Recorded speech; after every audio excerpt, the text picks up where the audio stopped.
class. I hope you had a good break. You can take your hands down and keep your mouth shut. So, I have one more announcement for the weekend.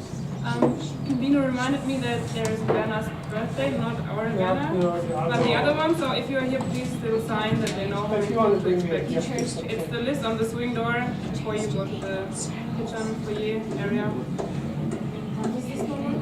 Saturday afternoon, I think 3 p.m. Here in the hub. Yeah. I mean, if you want some cake, come and join, but don't worry if you don't.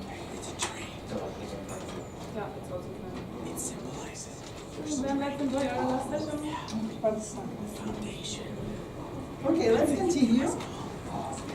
Machen wir weiter. So before the break, we were looking at the offerings and sacrifices. Vor der Pause haben wir uns die Opfer angeschaut. Besides offering and sacrifices, God gave commandments to have the festivals. Und darüber hinaus hat Gott noch Gebote gegeben, bestimmte Feste zu feiern. It's a mandatory fun. Das war vorgeschriebener Spaß. So still you can also organize some parties and invite everybody and say mandatory. Man kann also auch Feste feiern und die Leute dazu zwingen, Aufgaben zu erscheinen. So God is not always strict and so demanding. He also wants people to have fun. Gott verlangt nicht immer nur Schweres von Menschen, sondern er möchte auch, dass sie feiern. It's also to rejoice and to have fellowship. Dass sie sich erfreuen und dass sie Gemeinschaft miteinander haben. And each of the festivals has the meaning. Jeder dieser Feste hat eine Bedeutung. Yeah, first of them it was Sabbath. Da gab es zunächst mal den Sabbattag. God is giving them a law to keep the Sabbath, to keep the seventh day out of work. Gott hat das Gesetz gegeben, den Sabbat zu halten, also einen Tag keine Arbeit zu tun. Because God himself, he rested on the seventh day, so he wants his people also to have this fellowship together and remember who he is. Gott selbst, laut dem Schöpfungsbericht, hat am 7. Tag eine Pause eingelegt und er möchte, dass sein Volk dasselbe tut und sich daran erinnert, wer er ist. And Sabbath becomes one of the 10 commandments as well. Dieses Sabbatgebot wird sogar zu einem der 10 Gebote. Okay, so what else about Sabbath we can find? Was können wir noch zum Sabbat finden? God, yeah, I already mentioned that God was resting on the seventh day. So when they keep the Sabbath, they reflect on God. Wie schon erwähnt, Gott selbst hat geruht am 7. Tag und wenn sie das auch tun, dann hilft es ihnen, über Gott nachzudenken. And they remember how God took them out of Egypt. Und sie können sich daran erinnern, wie Gott sie aus Ägypten herausgeführt hat. So this is the rest. When they need to stop working, think about God, be thankful, and have this rest. Enjoy this rest. Es ist also eine Ruhezeit, wo sie über Gott nachdenken sollen, wo sie Dankbarkeit verspüren sollen und auch einfach mal zur Ruhe kommen sollen. And remember, they were slaves in Egypt for 4 centuries, so maybe they didn't know what it is to have a rest on one day. Nachdem sie jahrhundertelang in Ägypten gelebt haben und dort auch Sklaven waren, haben sie das vielleicht gar nicht so drin gehabt, wie man mal einfach ausruhen kann. So mandatory rest. Also vorgeschriebene Ruhezeit. Okay. Next one is the Passover. Dann gibt es ein Fest, das heißt Passafest. We can look at Leviticus 23 and follow the feast at that chapter. Wir können anhand von 3. Mose 23 uns diese Feste anschauen. Yes, so Passover was so they would remember how great God was that He delivered them from Egypt. Dieses Fest sollte sie daran erinnern, wie groß Gott war, wo er sie gerettet hat aus Ägypten. And what was the process of it? How would they mark themselves that they are Jewish or Egyptians? They would need to put the blood of a lamb on a door. Und damals, während dieser Nacht in Ägypten, haben sie das Blut eines Lammes an die Türpfosten geschmiert. And at that day they had to fast and they had to humble themselves. An jenem Tag haben sie gefastet und eine demütige Haltung vor Gott gehabt. And this feast was really, really important before God. Und dann hat Gott ihnen dieses Fest gegeben und das war ihm sehr wichtig. Yes, so they had to keep this Passover every year at the first day, at the 14th day of first month. Dieses Fest mussten die jedes Jahr abhalten am 14. Tag des ersten Monats. And they were eating special bread and with special herbs. Dabei haben sie besonderes Brot gegessen mit besonderen Kräutern dazu. Right after that eating, the next feast would start, and it's called the Feast of Unleavened Bread. Und am Abend des Passafest ging es dann los in eine ganze Festwoche, die Woche der ungesäuerten Brote. So they would need to eat this unleavened bread for 7 days, Dieses ungesäuerte Brot haben sie 7 Tage lang gegessen bring sacrifices, und haben geopfert. and remembering how great God is that He delivered them from Egypt. Und weiter dessen gedacht, wie Gott, der so großartig ist, sie aus Ägypten herausgerettet hat. Okay. So the next feast is the Feast of Weeks. Das nächste Fest ist das... Weeks.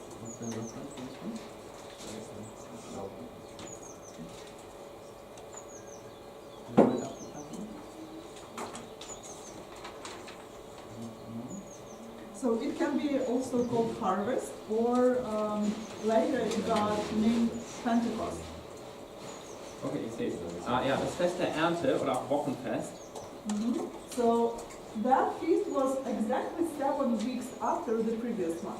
Und das hieß Wochenfest, weil es genau 7 Wochen nach dem vorherigen Fest stattfand. And at this feast they had to bring their offerings as well. Und auch bei diesem Fest haben sie ihren Ernteertrag gebracht And also the first fruit. und eben die Erstlingsgabe. And they also were bringing sacrifices and they had fellowship. Auch bei diesem Fest wurden Tiere geopfert und sie hatten Gemeinschaft miteinander. Okay, next feast that is mentioned is the Feast of Trumpets. Also das war jetzt das Wochenfest und später hieß das dann auch Pfingsten. Als nächstes haben wir jetzt das Fest der Posaunen. So that feast was not really kept by Israel at all, but only sometimes. Scheinbar wurde dieses Fest wirklich nicht oft von Israel gefeiert. I will explain why. This feast was to like here on the base, when you have lunch or dinner started, you have this little bell, right? Hier im Zentrum, wenn es mit dem Mittagessen oder Abendessen losgeht, dann ringen wir die Glocke. And when everybody got their food, then somebody comes and rings the bell, and it means that people can come and get leftovers. Not leftovers, but like seconds. Später wird die Glocke nochmal geläutet, wenn man Nachschub holen kann. So the Feast of Trumpets, it also had the meaning to warn about something, to the start of the year, the start of the month. Und dieses Posaunenfest hatte auch diesen Zweck, dass da ein Signal gegeben wurde, dass gewarnt wurde am Anfang des Jahres.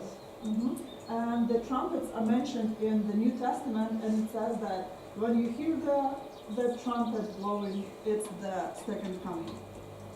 Und das wird aufgegriffen, diese Idee im Neuen Testament in einem Vers, wo es heißt, wenn ihr hört, wie die Trompete ertönt, dann kommt das zweite Kommen Jesu.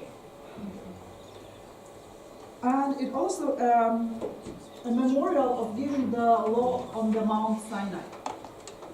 Während dieses Festes wurde dessen gedacht, wie das Gesetz am Berg Sinai gegeben wurde.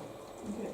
The next feast is the Feast of Booths, or with other words, of the tents, or tabernacle. Das nächste Fest ist das Laubhüttenfest. So they had to build those, what do you call them? Booths, right? These little houses out of the branches.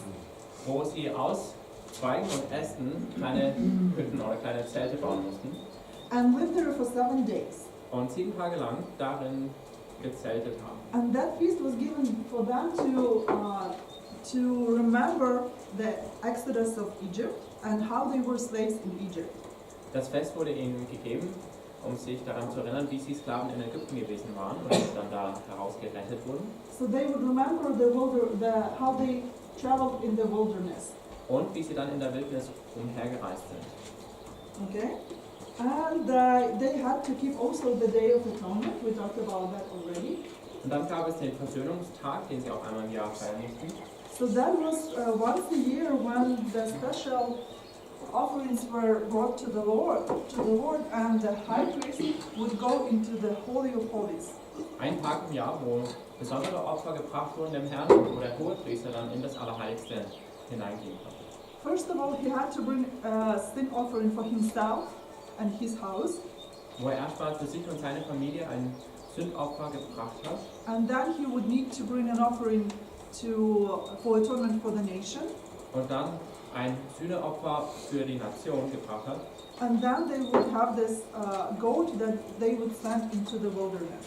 Und wo eine Ziege dann raus in die Wildnis geschickt wurde. And that's how the atonement of sins was done at that time. So geschah die Sühne der Sünden für die Sünden zu der damaligen Zeit. So that day was also a fasting day. They had to humble themselves and to fast. Es war auch ein Tag, wo sie gefastet haben und eine demütige Haltung vor Gott eingeübt haben. Yeah, and again, the blood of that offering was brought into the Holy of Holies once a year. Und es war das eine Mal, wo Opferblut in das Allerheiligste gebracht wurde. Okay, and God gives the commandment for keep the Sabbatic year and year of Jubilee. Und dann gibt Gott noch so ein Gebot, dass sie das Sabbatjahr halten sollen und das Jubeljahr. So Sabbatic year is the 7th year. Das Sabbatjahr ist jedes 7. Jahr. They would not need to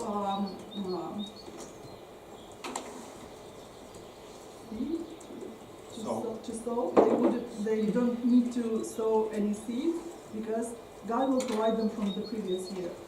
Wo sie keine Samen aussehen mussten, weil Gott versprochen hat, dass er And sie versorgt von der Ernte des letzten Jahres. And a lot of when you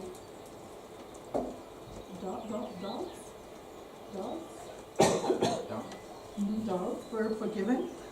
Debts. Debts, Ah. yeah, a lot of debts were forgiven. Und viele Schulden, also finanzielle Schulden, wurden erlassen. Yeah, and slaves, they were they had the chance to be set free. Und Sklaven oder Diener hatten da die Möglichkeit, freigelassen zu werden.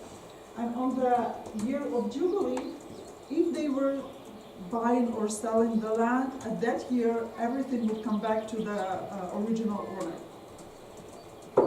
Im Jubeljahr, das ist nochmal was anderes als das Sabbatjahr, da wurde auch aller Landbesitz, der an jemand anderen verkauft wurde, wieder an den ursprünglichen Besitzer zurückgegeben. So that's the year, that's the 50th year. Every 50th year they need to keep this Jubilee year.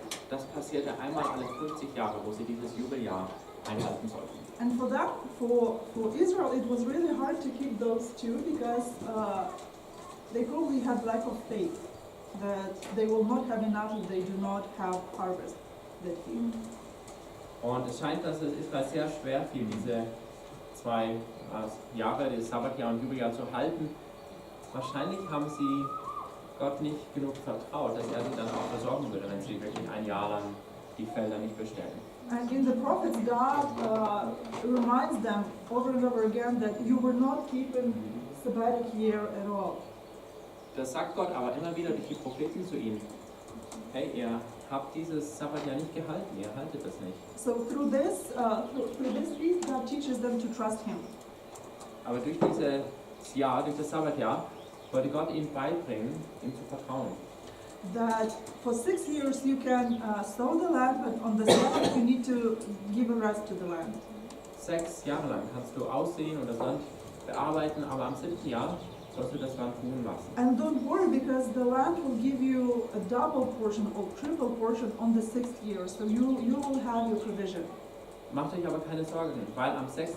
Jahr, das sorge ich Gott, dafür, dass das Land euch zwar doppelt oder sogar dreimal so viel Früchte gibt. Yeah, so see, for Israel it was every 7th year. In the territory where Ukraine is right now, we have that tribes living there, they kept every 4th year. In dem heutigen Gebiet der Ukraine lebten früher Stämme, die das jedes 4. Jahr so gemacht haben. But it was called that kind of, if I translate, three fields culture. Three fields culture.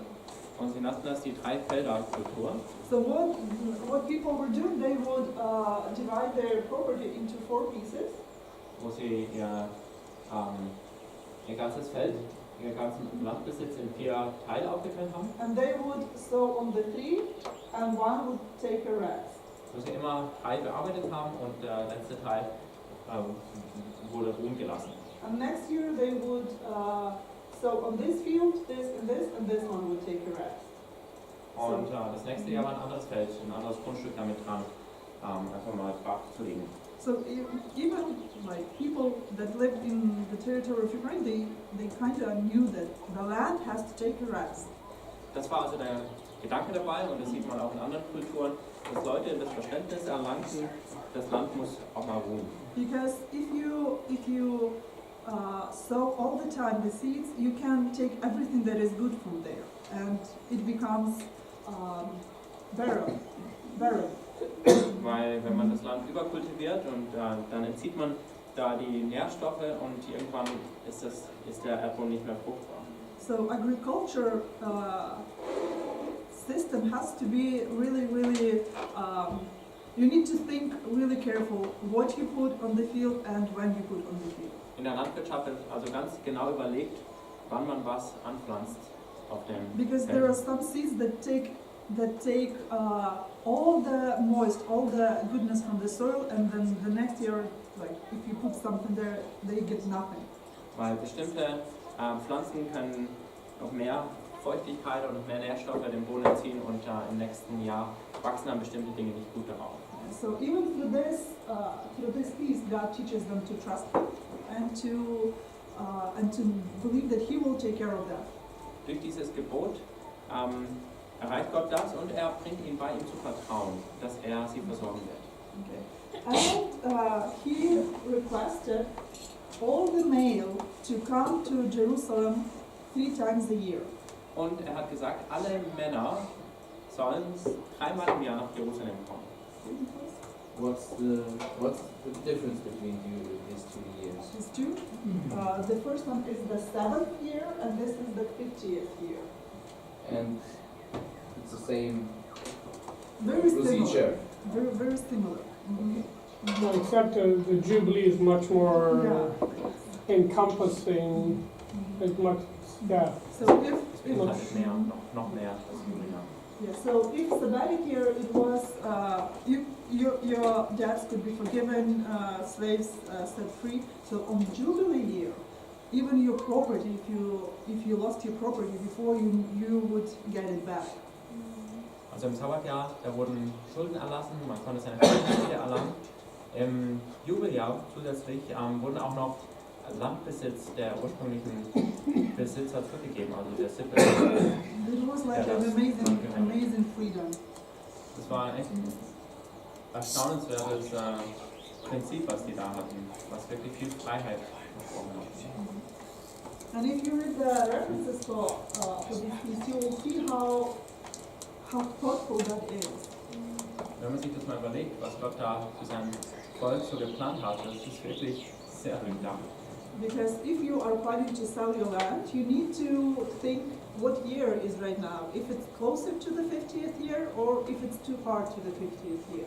Und man müsste sich natürlich überlegen, wenn man vorhat, sein Land zu verkaufen, wie viel ist es jetzt aktuell wert? Ist es nah dran an dem 50. Jahr, wo ich es wieder zurückbekomme, oder ist es noch weit davon entfernt? Because the price depended on that. Denn der Preis, der sollte ja davon ab.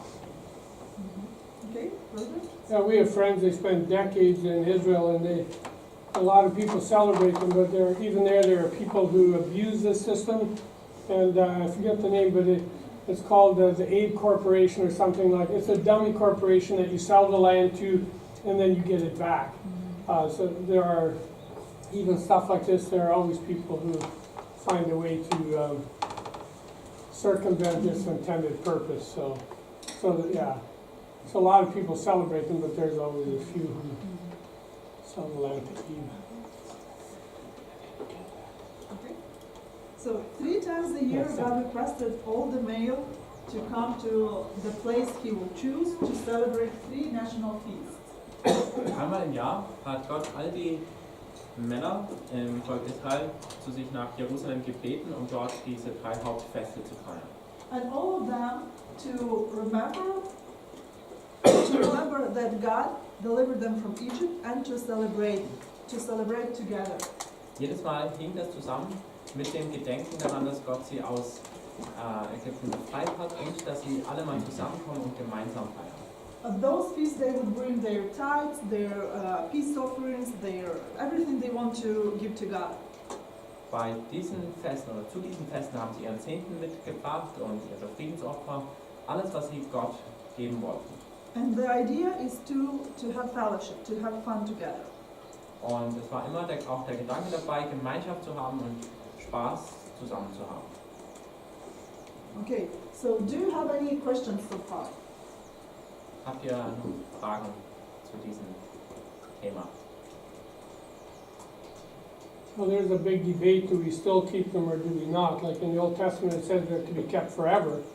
Yes, There is a, that is we have, in our area there's a number of people that they get together in groups of 50, hundreds, and they celebrate all of them, some very religiously, some with freedom.